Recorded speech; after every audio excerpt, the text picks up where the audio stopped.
Hi, I'm Leanne Ely. I'm a nutritionist, a New York Times best-selling author, and some people even say I'm a life coach. I started the Daily Dish Show to share my story, my truth, and my journey to vibrancy, and to inspire others to do the same. Because it's all about grit, perseverance, and finding a way despite the odds. It's about embracing the whole woman, not just the parts that are easy to love, and feeding her heart, mind, body, and soul. But I found that this isn't just my story, it's your story too. It's go time. This is the Daily Dish. Let's get into the material today because I thought it completely fascinating and interesting thing about, getting stuff done. And this whole week has been this, not that. And this whole week we've been contrasting this one thing over here versus this one thing over there and seeing how do we pull this stuff together so that how do we become the person over here that we want to become? How do we stop this middle stuff? Because, this is what it is. It's the gap, right? You've got the starting place over here. Then there's the gap, which is just huge, and it needs a bridge to go across. And then there's the goal over here of what it is that you want. And, it's like this. And tell me tell me that you understand what I'm talking about. You can't unsee what it is that you want or your goal. You can dismiss it. You can pretend it doesn't exist. You can give all the reasons in the why and the rationalizations and what have you, but you'll never be satisfied until you get on top of what Timothy Gallwey calls the inner game. In 1974, Random House published this book called The Inner Game of Tennis by Timothy Gallwey. And the whole idea of this, 1974, y'all, it's still a bestseller all these years later.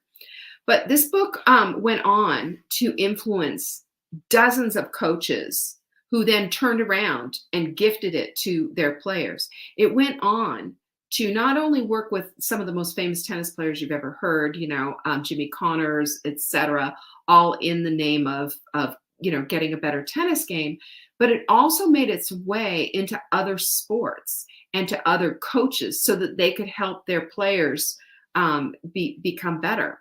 Not just that, but political circles as well. Al Gore used this book when he was running for president, I think in 1984, was it? I think. Anyway, when he ran for his staff, to keep his staff right on top of their game. Itzhak Perlman, Itzhak Perlman, why can't I say his name? Very famous violinist, gifted this book as well to aspiring violinists. Because, and you take a look at all of these are people who've all risen in the ranks. They've all risen into and become what we would consider elite players or elite top of the whole thing type of folks. That's exactly, athlete, politician. They used it. There were even directors giving it to actors. It was just so intense. Well, in 2006, Lawrence Jackson, who was a defensive end at the time for USC, went back to school after he had an amazing sophomore year, and was getting all kinds of NFL, hinties, like maybe you should be thinking about just leaving college early and going on.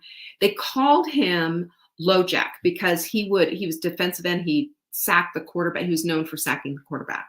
Well, he went back his junior year expecting to have a great year, and he just sucked, right? He was horrible.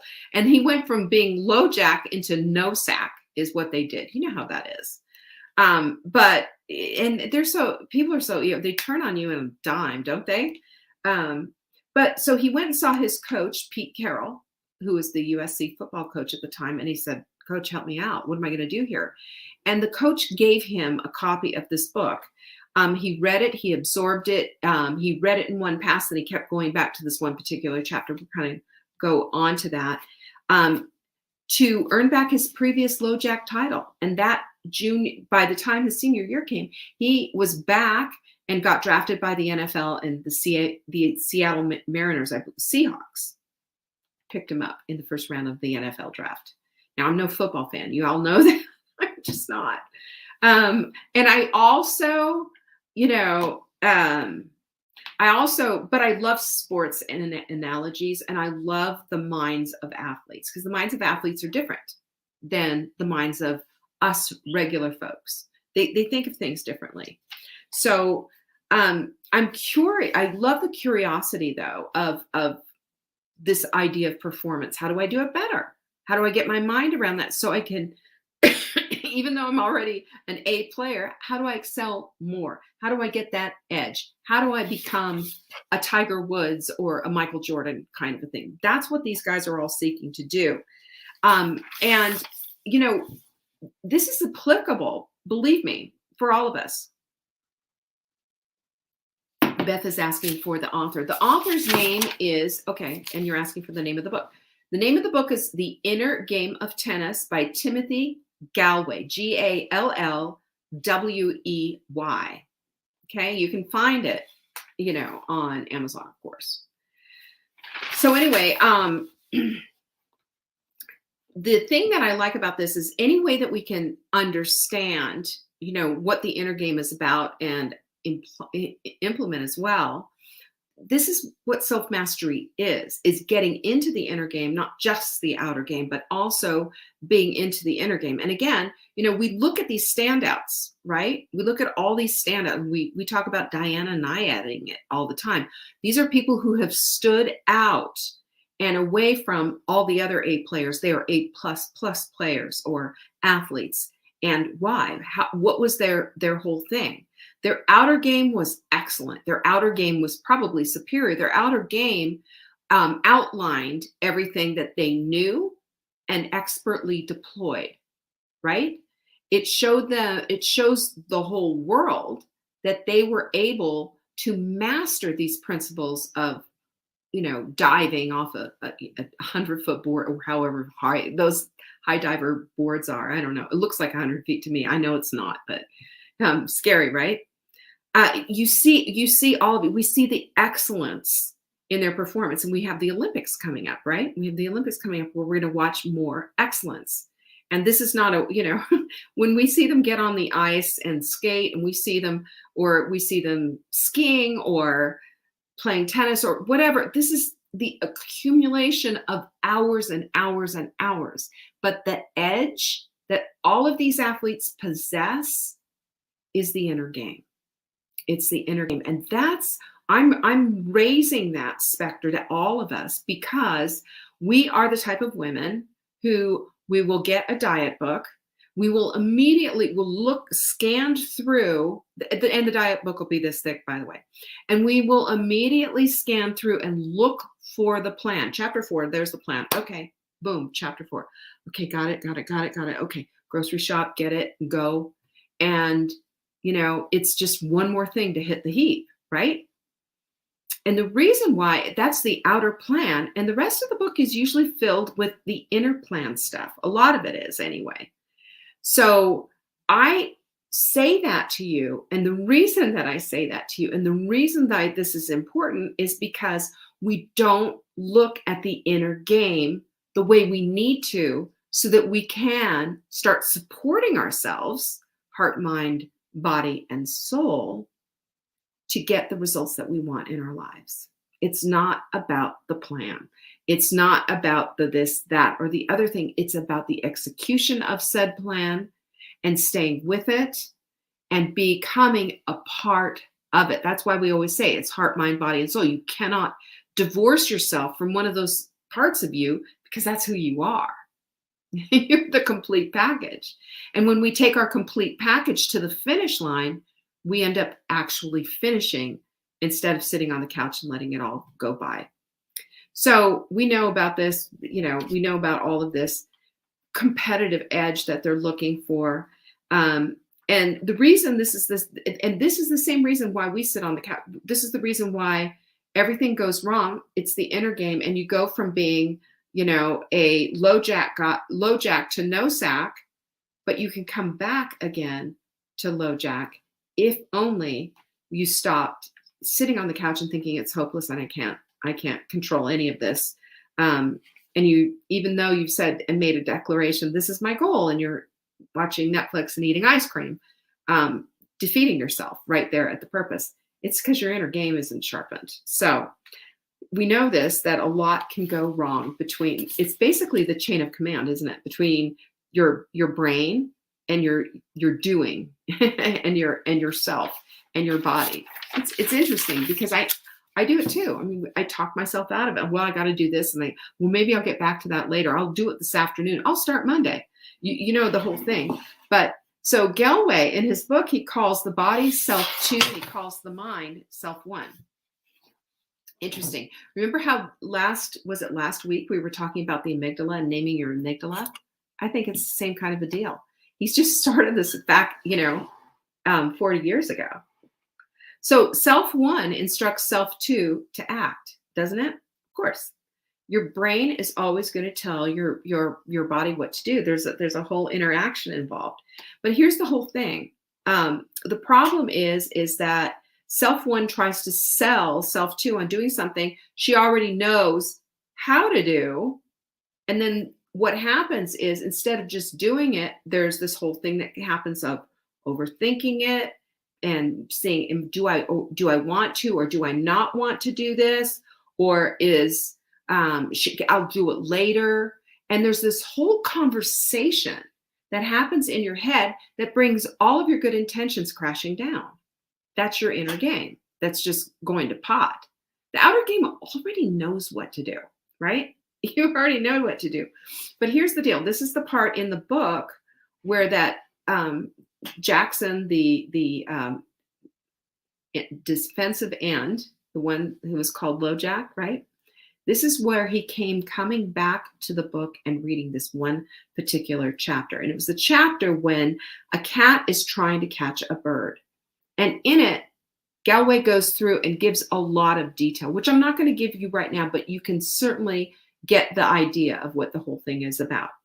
So, and think about this. You've seen when in people, you all who have cats, you've seen this, where a cat will see, I used to have a cat that I loved. His name was Taffy. He would see a squirrel or a bird or something outside. He'd sit at the window and the end of his little tail would twitch and twitch and twitch. And then he'd look and he'd get up and like he was going to pounce on it. And he'd start this, he had this weird, and I know that you cat people know what this, he'd go, I can't even make this, his kitty cat noise, but he was like ready to go get him. And if you've ever seen a cat actually catch and get a bird, it's extraordinary, because you can see the intense concentration on the cat's face and the intense concentration, well, not the intense concentration on the cat, on the bird's face, but the bird is just suddenly aware that there's something, going on and tries to fly away. Well, that cat will leap into the air, only like cats do, grab the bird, mission accomplished. And that's what predators do. And unfortunately, that's what happens. That is the circle of life, my friends. But the cat's leap in the air is pointed, it's exact, and he rarely misses, unless he's a little too late. But the execution is flawless, and he catches his prey. So, and think about this. This is what a cat does with a bird. And when he's done, when he's caught that, little birdie, he doesn't go down and start, a victory dance down in the end zone, or, start high-fiving and all of that. The reward is the bird. Doesn't need the audience kudos and cheers and saying, "Hey, LoJack." Nope. Just wants that bird. And that was part of the whole lesson. You want it. You want it. You have your eyes on it, and there's no nonsense. It's let's go after it. So you remember, Mel Robbins, she had the book, what was it? Oh, I can't remember. The 5-second rule was what it was. And it was a brilliant rule, but it was basically, same kind of idea from this kind of stuff, which was just a countdown. 5, 4, 3, 2, 1, go. Get out of bed. 5, 4, 3, 2, 1, go. Go put your laundry away. 5, 4, 3, 2, 1, go exercise. It was just stop, thinking about it. Stop negotiating with yourself. Stop all this inner nonsense and just go for the jugular of what it is. You want to catch that bird. Just like that cat, you want to catch it. So, these are the kind of things that we need to hear this kind of stuff, because we wonder why we can't get our butts up off the couch. We wonder why we can't get ourselves going to the place of just getting it done. This is the thing that this is what the inner game utilizes as well, sort of a countdown clock in your head, and also, believe it or not, and this is in the book, not to be bored about the whole thing.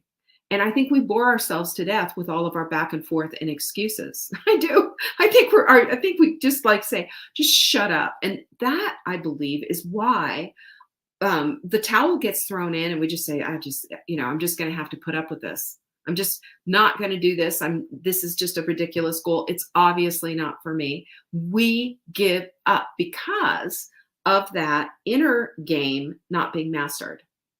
It's not because of the plan. It's not because we don't have the time. It's because the inner stuff hasn't been worked on the same way that the outer stuff has been working on. So the outer stuff is simple. Think about it this way. Think about how simple the outer stuff really is. And it is. It's simple. It's straightforward with anything. If I were to ask you and say, give me your advice about losing weight. If I were to ask you that, and of course I would want to hear that from people who'd actually done it, what would your advice be? What would your advice be? If I were to ask you about decluttering a house, what advice would you have for me on that? Train for a marathon, meal planning. Every single one of you could offer a piece of advice that would help me to become a better meal planner, a better runner, better at decluttering my house, and better at, losing some weight. Every single one of you could give me something, tell me how to start, who to look for to help, what equipment I would need, what tools I would need to start a grocery list. You would have a list of things that I would need to do, wouldn't you? Of course you would, because each one of us knows a little bit about something. You might not be an expert on meal planning or weight loss or how to run a marathon, but each one of you would know where to start, at least how to get started. So this is the actual doing part, is the part where we stumble, and that's the inner game. And it requires a whole nother level. It requires discipline. It requires shutting down the inner voice that likes to tell us, no, you can't do that. It's having a sense of order and a sense of procedure on how to do it. And it's all encompassing, because it's not just the thing, it's all the things. You don't just take your body into the gym and work out. Everything goes with you, right? Heart, mind, body, and soul. That's why we have this in our little moniker, our little thingy. We have it like that. Do you know why? Because for me, this was an aha moment when I realized the reason I couldn't lose weight and keep it off was because I was trying to divorce myself from the rest of my life. It's an all encompassing thing. It's all the things. It's heart, it's mind, it's body, it's soul. And every single person who's had success in any of these arenas, whether they're athletes, whether they're weight loss folks, or weekend warriors athletes, every single one of them will tell you it's heart, mind, body, and soul. So while it might be difficult to align all of these things, it isn't impossible. Michael Matthews, who wrote a book called Thinner, Leaner, Stronger for Women, some book, I read it a while ago. I mean, it's decent and what have you, but he had something in there that I thought was so funny. And he said that, the reason it can be done, but it's like trying to shave your legs with an axe. It's sharp, it's big, it's cumbersome, but until you get your mind around what needs to happen and how you need to go about it and scheduling it and getting your inner game down, it's going to be for a while there, like trying to shave your legs with an axe. So I like to call it the slippery slope because I feel like that's how we fall down. We lose our momentum and then everything goes to hell in a handbasket. Excuses and rationalizations galore. There is a whole conversation going on in your head. And, it might be a short, brief one, or it might be long. It might be protracted. It's exhausting though. It's completely exhausting. Here's some of the things you might say. You know what? Oh, I can't believe it. Look at today. It's already 1:30. Maybe tomorrow I'll get started tomorrow. Burp, it was a great meal. It was celebratory. It was celebratory. Well, yeah, so was Saturday night. I know. But, we do like to go out. We go out to dinner a few times a week, and I really enjoy going out. It's one of my favorite things to do. And I'm not going to beat myself up. I'm just going to go ahead and go forward from here. And then a year later, they're still doing the same thing, having these same conversations. Nothing's changed because the inner game has not been improved upon, even if more diet books have been purchased, more gurus have been accumulated, right? More crazy diet supplements and more exercise equipment to hang clothes on, and on and on and on the list goes. So what do we do? Once we lose momentum too, for everybody, it's difficult. I'm not going to lie. It is so difficult. It gets, so you have to start over. It's a starting over thing. And we get lost in that, don't we? Well, that's because we have more quit, unfortunately, than grit. And grit says, let's go back. Let's do it again. Let's give it another stab. Quit says, I'm exhausted. Are you kidding me? Get out of my face. Quit is the outer game. Grit is the inner game. So what do we need to do?